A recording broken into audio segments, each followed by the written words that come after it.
Okay guys, like I told you before, this is BTS and I'm K'bana Blaq. I am super honored, super excited. You know, sometimes I close my eyes and I say to myself, how lucky am I? Not just lucky, I'm blessed. And I'm here right now with Queen Esther Marrow. I have talked to several of your band members and friends, and it's amazing what they have said about you. So I only have two questions. Okay. Two questions. The first one is, since you have seen so much in the industry, Yeah. and now we live in a time where it's a new industry, Mm-hmm. what is the difference, good and bad, that you see in today as opposed to yesterday? The good and bad that I see as opposed to yesterday. Well, I can say this much about yesterday. I'm glad to see that the young people are able to do a lot of things that we weren't allowed to do. There was a time that we had to have a cabaret card to sing in a club. Wow. And that went on for a long time until Frank Sinatra refused, to be fingerprinted and all of that. Right. So that stopped that. But you see, we had to go through it until he said, But the young people today, they have a lot of opportunities. What I would suggest, though, is as you are making your money and you're doing what you do, always remember you are only as good as the last song you recorded or the last show that you had. So you must prepare yourself for down the road. And don't get caught up in the hype and the glitter and glamour of it all. Wow. So, with that being said, and this is probably a hard question in the sense of choices, but what to you would be the greatest moment so far for you? What is like the greatest moment that stands out for you in this beautiful legacy that you have? I can't say that there is one because there's so many. Yes.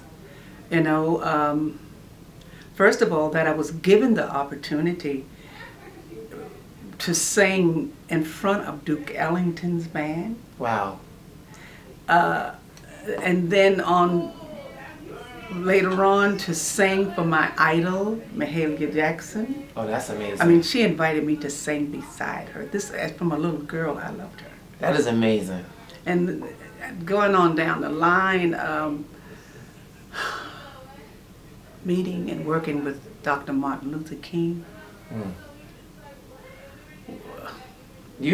Singing for the Pope. Wow. It just so much. And look, we didn't even mention the Wiz. And that's the crazy thing is like you sung for Mahalia Jackson, Duke Ellington, Martin Luther King, and all these things. It seems to me that your whole life is epic. But it also seems to me that you don't settle. Like, is that a part of it? Because I think a lot of times when I see artists of today, I just think that they think it's just kind of, and it happens. No. I feel like you work for it. Oh, yeah. And you must continue. You must continue, and you don't fall in that.